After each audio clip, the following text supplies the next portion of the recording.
कर्ण का पराक्रमी पुत्र से हुआ पांडवों का सामना। क्या कर्ण के पुत्र ने लिया था कर्ण का मौत का बदला? जब कर्ण का पुत्र हुआ पांडवों के सामने आया तब पांडवों का उसे देखकर भगवान श्री कृष्ण भी आश्चर्यचकित हो गए। कर्ण का हुआ पुत्र पराक्रम में कर्ण से कम नहीं था, उसे हराना पांडवों का वश में भी नहीं था। आज के इस वीडियो में कर्ण के पराक्रमी पुत्र के बारे में जानेंगे, लेकिन वीडियो में आगे बढ़ने से पहले चैनल पर सब्सक्राइब, वीडियो को लाइक कर दे ताकि ये सब वीडियो हम लाते रहते हैं। सूर्यपुत्र कर्ण महाभारत काल के सबसे बलशाली योद्धाओं में से एक था, जिसका जन्म देवी कवच और कुंडल के साथ हुआ था, जिसे किसी भी अस्त्र या शस्त्र से नहीं भेदा जा सकता था। भगवान परशुराम से धनुष विद्या का शिक्षा लेकर कर्ण और भी बलशाली बन गए थे। पांडव पक्ष में कोई ऐसा योद्धा नहीं था जो कर्ण का सामना कर सकते थे, इसलिए कर्ण को मारने के लिए अर्जुन को छल का सहारा लेना पड़ा था। कुरुक्षेत्र में जब कर्ण के हाथ में शस्त्र नहीं था तब अर्जुन ने उसे छल से मार दिया। ये कहानी तो सब जानते हैं, लेकिन यह बात तो बहुत कम लोग जानते हैं कि कुरुक्षेत्र युद्ध के बाद कर्ण के पुत्र ने लिया था कर्ण के मौत का बदला। कर्ण की एक वैशाली नाम की पत्नी थी जो बहुत चतुर और पतिव्रता थे। कर्ण के ही तरह वैशाली का जन्म एक सूतकुल में हुआ था। वैशाली दुर्योधन के सारथी सत्यसेन के बहन थे। कर्ण ने अपने पिता धीरथ के कहने पर वैशाली से शादी की थी। कर्ण के मृत्यु के बाद कर्ण की पत्नी सती हो गई थी। कर्ण और वैशाली से भीषण, विष्केतु और सुसेन, इन 3 पुत्रों का जन्म हुआ था। कर्ण ने ही अपने पुत्रों को शस्त्रों का ज्ञान दिया था, इसलिए कर्ण के जैसा ही उसका पुत्र पराक्रमी थे। कर्ण के बेटा वृषसेन ने कुरुक्षेत्र के युद्ध में तबाही मचा दी थे। अपने पिता कर्ण के साथ वृषसेन युद्ध करने के लिए 11वें दिन उतरे थे। वृषसेन इतना ताकतवर थे कि महान धनुर्धर अर्जुन को भी छल का सहारा लेना पड़ा था। कुरुक्षेत्र के युद्ध के 17वें दिन वृषसेन महापराक्रम के साथ युद्ध कर रहा था। उस दिन वृषसेन ने नकुल का धनुष काट दिया और युद्ध छोड़ने पर मजबूर कर दिया। यह देख के भीम बहुत क्रोधित हो गए और भीम ने वृषसेन पर हमला कर दिया, लेकिन वृषसेन के आगे भीम भी नहीं टिक पाए।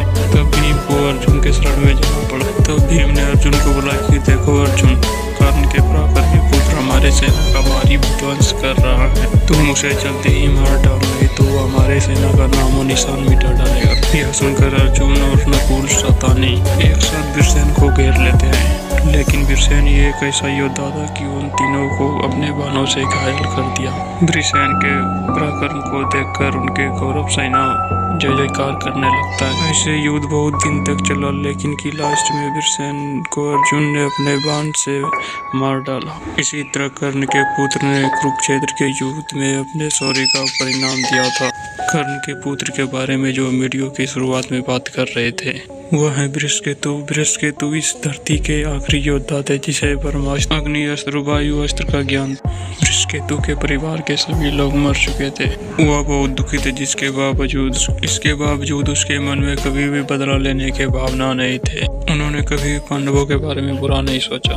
अर्जुन ने उनके पिता कर्ण का वध कर डाला था। इसके प्रति वृषकेतु के मन में अर्जुन के लिए बदले का भावना नहीं था। वृषकेतु को अधर्म और धर्म का ज्ञान था। वह जानते थे कि उनके पिता कर्ण ने इस कुरुक्षेत्र के युद्ध में उसके पिता कर्ण कौरवों का साथ दिया था। कुरुक्षेत्र में पांडव विजय हुए और युधिष्ठिर हस्तिनापुर के सम्राट बने।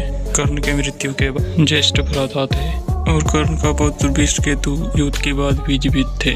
तब विष्केतु को पांडवों ने अपने महल में बुलाया था। विष्केतु अपने पिता की तरह बहुत बहादुर थे, इसलिए पांडवों को बुलाने पर वह बिना किसी भय के चले आए। विष्केतु ने सोचा कि उसे अर्जुन और सारे पांडव पसंद नहीं करेंगे क्योंकि कर्ण उनके पिता थे। उन्होंने सोचा था कि इस वजह से पांडव उनके साथ बुरा बर्ताव करेंगे, लेकिन यहाँ पर विष्केतु गलत थे। महल में जाने के बाद विष्केतु ने देखा कि कुंती सहित सभी पांडव ने परशुताप के अग्नि में झुलस रहे थे। अर्जुन और सभी पांडव खुद को कर्ण का दोषी मान रहे थे। उन्होंने बड़े भाई कर्ण और उनके पुत्रों का वध किया था। इस बात की उसे बहुत दुखी थी, लेकिन इस बात से वह संतुष्ट थे कि उसके भतीजे विष्केतु जीवित थे। विष्केतु को पांडवों से बहुत प्यार मिला।